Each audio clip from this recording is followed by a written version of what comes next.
मधुबनी के बारे में कहते हैं कि मधुबनी के नाम से ही रस झरता है और ये पूरा मिथिलांचल का इलाका।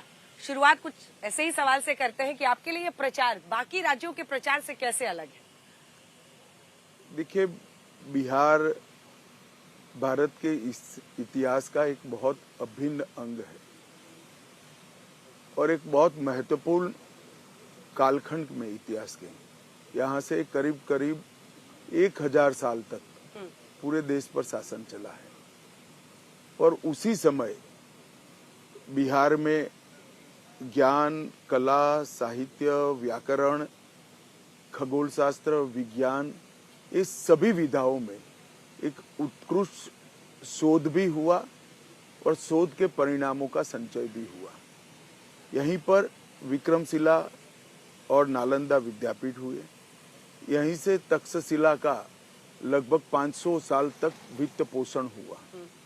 तो ये 3 बहुत बड़े महाविद्यालयों ने न केवल भारत के इर्द गिर्द जुड़े हुए चीन तक के सभी देशों में ज्ञान का प्रचार प्रसार किया है। और एक प्रकार से मैं साइंटिफिक डेटा के आधार पर कहना चाहता हूँ कि बिहार का युवा का आईक्यू दुनिया में करीब करीब सबसे ज्यादा है। बिहार के लोग बहुत खुश होंगे ये बात सुनकर। और मैं कई बार कहता हूँ इसको, और मेरे पास एक अलग प्रकार का डेटा भी है, मगर आज हमारे इंटरव्यू का विषय ये नहीं है। मैं राजनीति पर बाद में आऊंगी सर। एक और सवाल है बस बिहार से जुड़ा। आप हमेशा कहते हैं अमित शाह जी की राजनीति हमारे लिए, सियासत हमारे लिए सिर्फ सत्ता का साधन नहीं है, विचारधारा पर हम जोर देते हैं। उस विचारधारा में बिहार कहाँ बैठता है? देखिए, बिहार भारत का ही हिस्सा है और एक प्रकार से पूरे भारत ने मेरी पार्टी की विचारधारा को स्वीकार किया है। तभी तो 1980 में बनी हुई, एक प्रकार से 1950 में, मगर 1980 में हमारा पुनर्जन्म हुआ। 80 से 2025 तक 45 साल के कालखंड में 17 साल भारतीय जनता पार्टी का राज रहा और आज भारतीय जनता पार्टी की सबसे ज्यादा सरकारें हैं। एनडीए की मिलाए दे तो 2/3 देश में हमारी सरकारें हैं। हजारों तहसील पंचायतें हैं, सैकड़ों जिला पंचायतें हैं, सैकड़ों म्युनिसिपल कॉरपोरेशन हैं। ये विचारधारा की स्वीकृति का परिचायक है और बहुत लंबे समय के बाद तीसरी बार हमारे नेता नरेंद्र मोदी जी को देश की जनता ने लगातार तीसरी बार प्रधानमंत्री बनाया। बिहार में इतनी सीटें दी हैं, 12-12 आप दोनों को। सर अब तो वोटिंग का दिन पहले दौर के लिए करीब आ गया है। आपकी नजर में क्या स्थिति दिख रही है? बहुत अच्छी स्थिति है, हम कंफर्टेबल पोजीशन में हैं। हम 160 से ज्यादा सीटों के साथ बिहार में बहुमत प्राप्त करेंगे। 160 का आप दावा कर रहे हैं?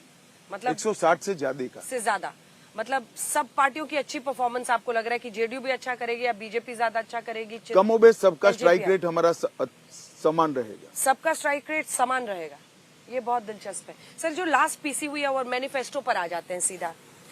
मुझे भी एहसास है आप सुबह से लगातार प्रचार में गए। मैनिफेस्टो पे जब हम आते हैं तो मैनिफेस्टो में आपने भी 1 करोड़ नौकरियों का वादा किया है, रोजगार का। आप कह रहे हैं हाँ कि अब आप ठीक बोल रहे हैं। हाँ, रोजगार हम सृजन करेंगे। इसमें कितनी सरकारी नौकरी होगी, कितना रोजगार सृजन, क्या कोई रोड मैप है? देखिए, रोजगार के 3 हिस्से हैं, सरकारी नौकरी, प्राइवेट नौकरी और स्वरोजगार जी। ये तीनों का प्रमाण इसमें क्या होगा वो हम 2 साल में तय कर लेंगे। अभी तक 11 साल में हमने बिहार के अंदर इंडस्ट्री के लिए जो बहुत जरूरी है वो इंफ्रास्ट्रक्चर को मजबूत करने का काम किया है। रोड, रास्ते, ब्रिजेस, बिजली के कारखाने, ढेर सारा इंडस्ट्री के लिए जो जरूरी है वो इंफ्रास्ट्रक्चर मोदी जी बना चुके हैं। कई सारी बड़ी इंडस्ट्री भी यहाँ पर लगाई है, जैसे इथेनॉल उत्पादन में आज बिहार देश में सबसे पहले नंबर पर है, जो पहले कभी चित्र में नहीं था। बरौनी का खाद का कारखाना शुरू हो चुका है, 2 बड़े बिजली के कारखाने बन रहे हैं, पीएम मित्र पार्क, टेक्सटाइल पार्क बहुत बड़ा बन रहा है, 9 इंडस्ट्रियल एस्टेट जिसमें मिनिमम कम भूमि वाला इंडस्ट्रियल एस्टेट 550 एकड़ का है, ऐसे 9 बड़े इंडस्ट्रियल एस्टेट बन चुके हैं और बिहार के अंदर किस प्रकार की इंडस्ट्री आ सकती है इसकी सारी संभावनाओं को तराश भी लिया गया है। नई बिहार सरकार बनने के बाद कोऑपरेटिव और कृषि के संलग्न उद्योगों के माध्यम से कितने कुटीर उद्योग, ग्राम उद्योग और स्वरोजगार का सृजन होगा उसका भी हम डिटेल प्लानिंग करेंगे। इंडस्ट्री से कितना होगा उसका भी डिटेल प्लानिंग करेंगे और इस सब को संभालने के लिए जो सरकारी नौकरी कितनी सृजित होगी उसका भी हम डिटेल प्लानिंग करेंगे। मैं एक छोटा उदाहरण देना चाहता हूँ। हमने जो इंफ्रास्ट्रक्चर बनाया, इतने गंगा जी पर करीब करीब 4 पुल बन चुके हैं, 10 बन रहे हैं, हजारों किलोमीटर एक्सप्रेसवे बनाए हैं, सारी रेलवे की लाइन का दोहरीकरण और बिजलीकरण दोनों हो रहा है, 158 रेलवे स्टेशन नए बन रहे हैं, बिजली के कारखाने लगे, बाकी सारी चीजें हो रही हैं। ये सबका ही हिसाब करें तो 7 करोड़ से ज्यादा मानव दिन का हम रोजगारी का सृजन कर चुके हैं। 7 करोड़ मानव दिन की बात करें, मानव दिन, ठीक है, वर्क डेज ये हम कर चुके हैं। तो इसी तरह से सारी चीजों को मिल मिलाकर हमारा जो ये वादा है इसके पीछे हमारी गणित भी है और तैयारी भी है। लेकिन जैसे आप तेजस्वी यादव के लिए कहते हैं कि इसका तो बजट ही नहीं है बिहार का, अगर वो हर परिवार मगर को इसमें सरकारी बिहार नौकरी- का बजट नहीं चाहिए। हाँ, प्राइवेट इंडस्ट्री में कोई नौकरी लगेगी तो प्राइवेट इंडस्ट्री को देंगे। आज इथेनॉल के कारखाने में कोई बिहार का युवा नौकरी कर रहा है तो वो इथेनॉल की कंपनी ने देना है, सरकारी बजट की जरूरत नहीं है। सरकारी बजट 18,70,000 करोड़ का इन्वेस्ट हो चुका है। उसी फैक्ट्री के निवेश पर सर टारगेट कर रहे थे फैक्ट्री के निवेश पर नहीं, रोड बनाने में, मैं समझ बिजली के कारखाने बनाने में, एयरपोर्ट बनाने में 18,70,000 करोड़ रुपया इन्वेस्ट हो चुका है। वो ये कह रहे हैं कि विक्ट्री इनको चाहिए बिहार में, लेकिन फैक्ट्री ये लगाते हैं गुजरात में, और ये नहीं, कहकर आप दोनों इथेनॉल पर के टारगेट- कारखाने यहीं लगे हैं, बिहार में ही लगे हैं।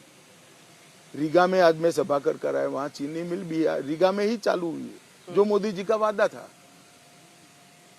और आज मैं कह कर आया हूं बिहार में हम 25 चीनी मिले या तो पुनर्जीत करेंगे या नहीं करेंगे। तो जहां पानी का लेवल ज्यादा है हर जगह पे सस्ते क्रॉप की जगह गन्ने का क्रॉप होगा और चीनी मिल का मुनाफा कोऑपरेटिव के कारण किसानों के पास पहुंचेगा। अगला मुद्दा रोजगार के बाद आते हैं सर, ये जो 10,000 का आपका, क्योंकि अब वो आंकड़ा बढ़कर 1,51,00,000 महिलाओं को 10,000 गया है। मैं भी कई महिलाओं से मिली, आज भी मुझे एक महिला मिली जिन्होंने कहा सिलाई मशीन खरीदी है, एक ने बताया कैंडल मेकिंग खरीदा, कईयों ने बकरियां खरीदी है, कुछ ने बाछी खरीदी है। वो कह रहे हैं कि ये वोट खरीदी है, ये जो बीजेपी कर रही है वोट देखिए अंजना खरीदी। जी, आप ही कह रहे हो कि वो महिला ने सिलाई मशीन खरीदी है, किसी ने बकरियां ली है, किसी ने केक बनाने का मशीन लिया है, तो वो उसकी रोजगारी के सृजन के लिए है। और अब ये 10,000 रुपया हमने जो भेजा है, ये सारी 25 महिला इकट्ठा होती है तो 2,25,000 रुपया होता है। और ये 2,50,000 रुपये को सीड मनी के रूप में इकट्ठा कर कम से कम 20 लाख का लोन मिल सकता है। तो एक अच्छा गृह उद्योग, कुटीर उद्योग शुरू हो सकता है।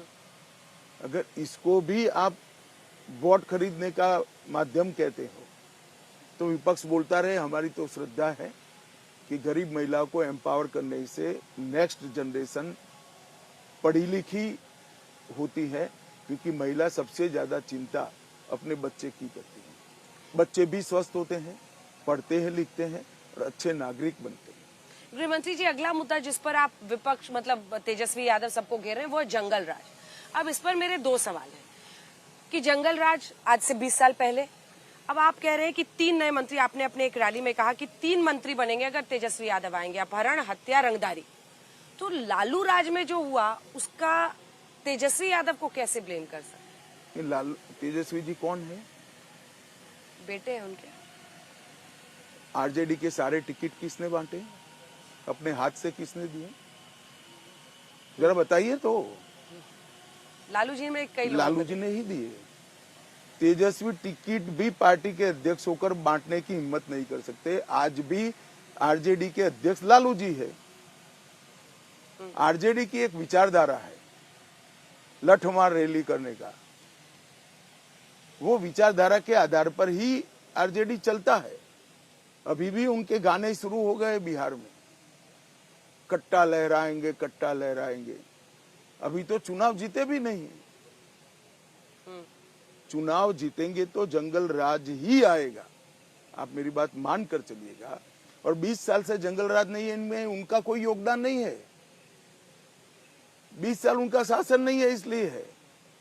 अगर उनका शासन आया तो नए चेहरे के साथ, नए भेष में, नए कपड़ों के साथ जंगल राज ही आएगा। इसलिए मैं बिहार की जनता को आगाह करना चाहता हूं कि अगर विकसित बिहार का संकल्प सिद्ध करना है तो अच्छी कानून और व्यवस्था के बगैर हो नहीं सकता, जो आरजेडी नहीं दे सकती।